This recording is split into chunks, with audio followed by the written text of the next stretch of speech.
Hey, what's up? It's Tony from the Inside Job Podcast, and you are watching the Inside Job Podcast. Hey, I'm excited to do this one today. As you can probably tell by my concert t-shirt, Pink Floyd, I usually pull out my favorite shirts for the messages that I think are super important and I'm really excited for.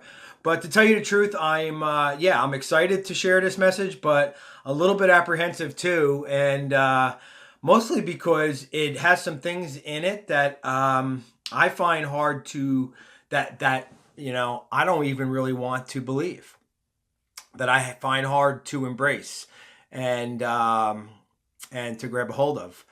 But I think I have to, and I think that we have to too. So we're going to try to figure it out together and come to a good place, in it all. So we'll see what happens. And so what the subject matter of this particular message is, does God hate? Is God a hater? Right? So, because I'm a guy, I'll throw you out my bottom line answer right to that. And my bottom line answer to that question is yes. Relax before you start sending your less than nice, emails and tweets. Let's just try to figure this out together, and we'll try to navigate through the whole thing and see if we can find God's heart right in the middle of it, right? So the bottom line is this: human beings are complicated. We're complicated, right? We're chock full of emotions and feelings. We're chock full of character traits. Some of them are not so hot, right?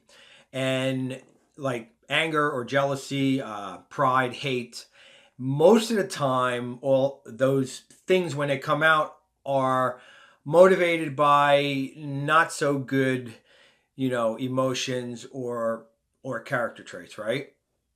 So, for instance, we get angry at somebody because we feel like they have disrespected us, or we get jealous because we see something that somebody else has and we want it, and we're envious, right?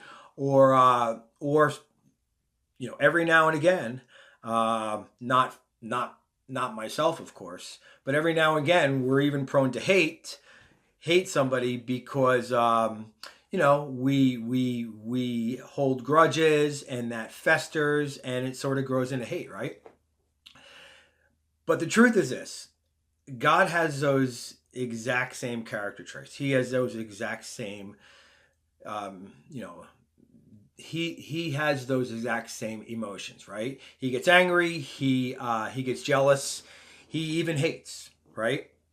It's in the Bible. So, but the difference is that God's emotions and God's character all work in unison with one another, right? Like they're all operating in unison with each other.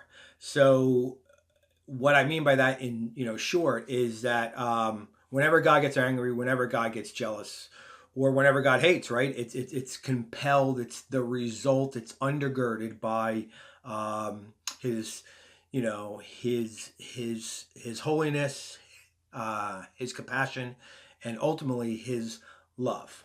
Okay, you cannot disconnect God's anger from his love, or God's hate from his holiness or love, right? They act in unison. And that's one of many things that make us very, very different. So we're going to try to figure this out, and we're going to talk about hate as it relates to God, because the words hate and God, if you open up the Bible, they're in the same sentence, not just on one occasion. So we'll figure this out, okay? Don't worry. Hopefully it'll end up good. So the number one thing that we all know, I hope that you know that, and I hope that you believe this, right? 1 John chapter 4, in a couple different places, in verse number 8 and verse number 16, says that God is love, okay? Never says that God is kind of like love. He's sort of like love. He represents love. He loves sometimes. It says that God is love. So meaning he is the embodiment and essence of love. So 1 John chapter 4, the one who does not love God does not know God, for God is love. God is love. The one who abides in love abides in God, and God abides in him. So if that is true, if God is the essence of love, does God hate? Is God a hater? And as I said before, I believe that the Bible teaches that the simple answer is yes. But it's really not a simple answer, and we're going to get into it now. Okay, here we go. There are four primary ways that we need to view hate in relationship to God and what the Bible says. There are four primary ways. So in the Hebrew language, they use a lot of idioms. So an idiom is a way to use a word in a figurative sense and not a literal sense to just express another meaning, right?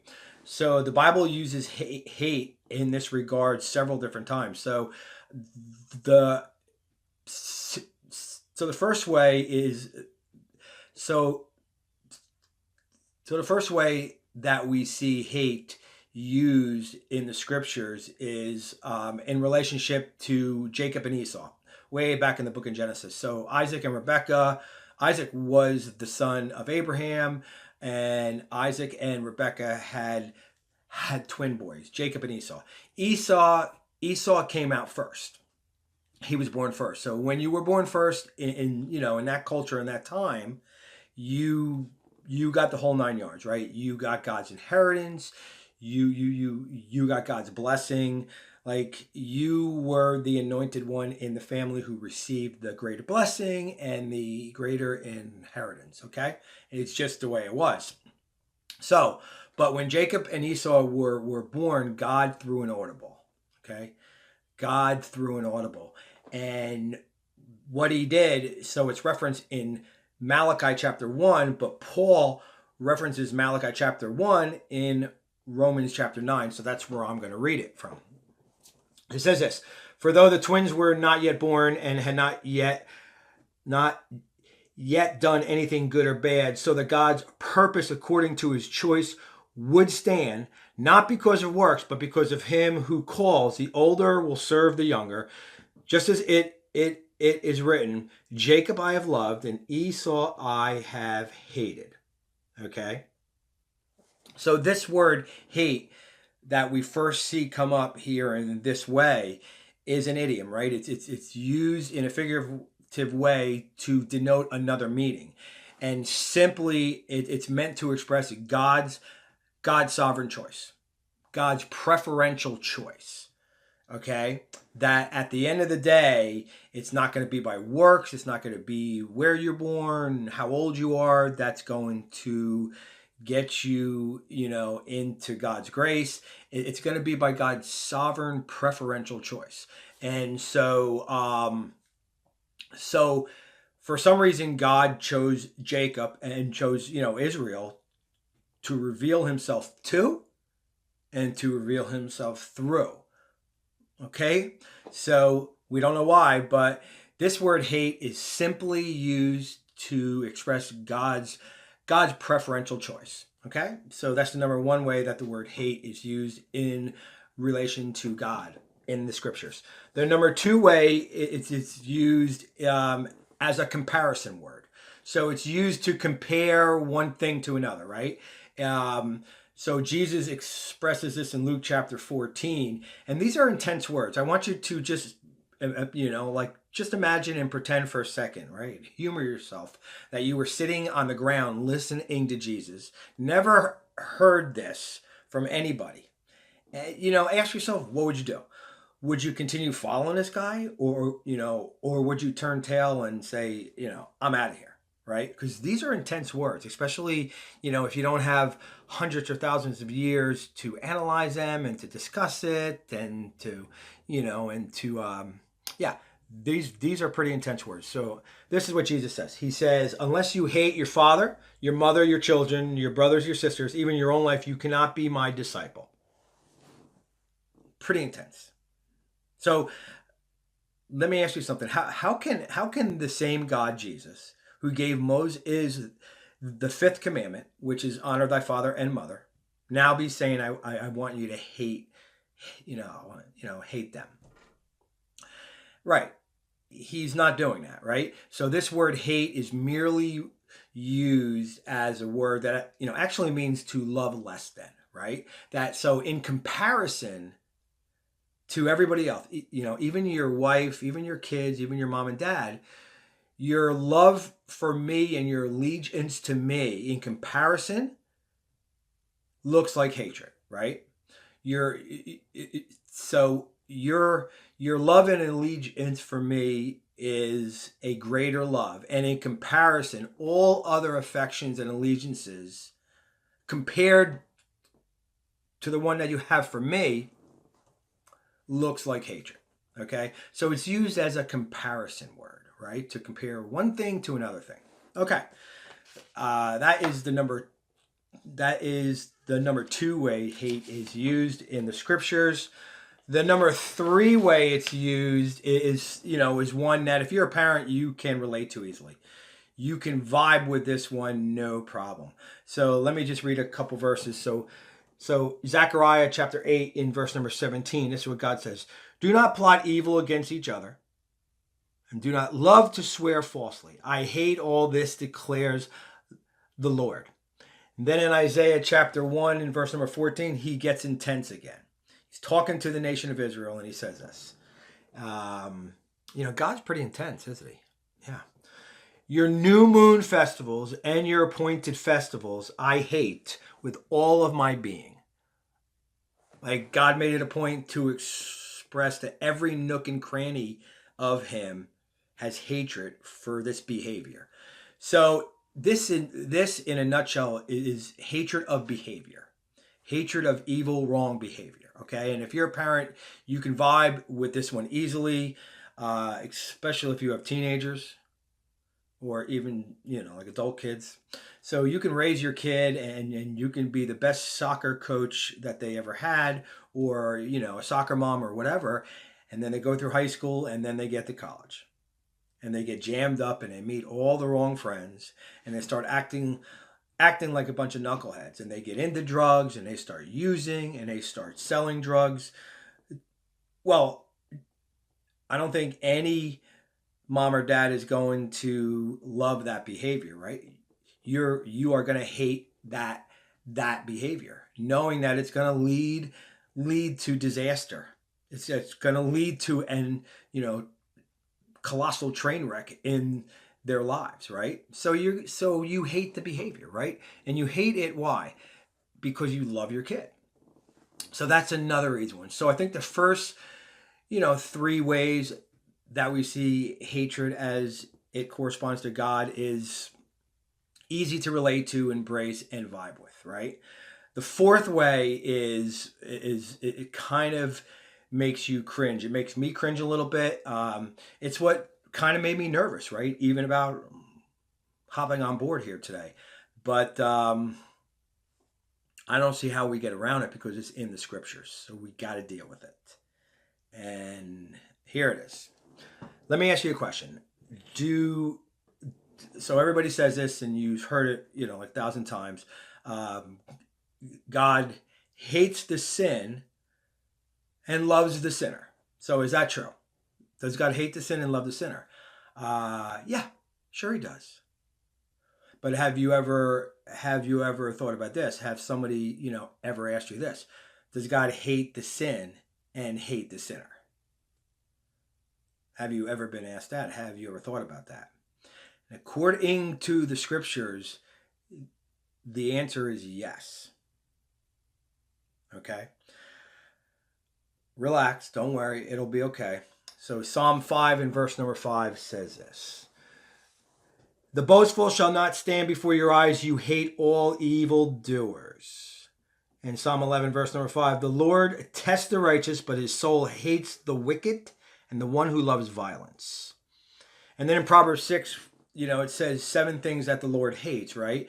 And I think the first 5 or 6 are all actions or behaviors, right? And the seventh one is it. It says that the Lord hates a false witness who breathes out lies and one that sows any discord among brothers. So what these verses actually describe is God's hatred of people, not hatred of action. So we have to deal with this, right? Why could that be true? Well, think about sin. Sin is, I think lots of people think that sin is this, abstract concept that is outside of us, that that is outside of us, right? It's behaviors that we do, but the behavior is outside of us and it lives outside of us in some abstract way. But the truth is, sin is at the very core and essence of who we are. It's inside of us. It's at the very core of, our being. So in some sense, because of God's holiness and God's love, if God hates sin and sin resides inside of human beings, in some sense, this is what I gather at least, that God also hates sinners. Okay? And I think the truth is this, right? God both has a holy and a complete hatred of sin and sinners. And God has a holy and a complete and a perfect love for sinners at the same time. Lots of people like to say, if you want to see what the love of God looks like, look to the cross and the death of Christ, right? God's love is manifested in it, right? But in addition, if you want to see what the hatred of God looks like for sin and for sinners, look at the same cross. Look at the same cross. Because on the cross, God is hating sin by putting that punishment on Jesus. Okay? And if sin resides inside of us and it's not some abstract thing, outside of our lives, but is at the very core of us in some sense, because of God's holiness and because of God's love, he has a hatred of sinners too. And we have to reconcile that, and we have to embrace it, and we have to own it, even though it's hard. Okay? Even though it's difficult. So I think the bottom line is this, right? Is if God would cease to hate, he would cease to love, right? You can never disconnect the two. You can never disconnect the two. If he would cease to hate, he would cease to love also, right? I mean, if love is looking out for the best interest and the benevolent good of the object that you are loving, then by default, you are going to hate anything or even anybody that interferes with that. And remember, the most important thing to remember is that it's all undergirded and compelled by God's holiness, by his compassion, and by his love that holds all things together and undergirds everything. Okay? So I know it's a tough one, but hey, if you're having a hard time with it, then I suggest that you go take a nap or something. It'll be fine. Don't worry. But so next week I have something planned that's even a little bit more, that makes me a little bit more nervous. So I'm sure that you're going to find it interesting. So until then, have a great week. I'll see you then. Bye.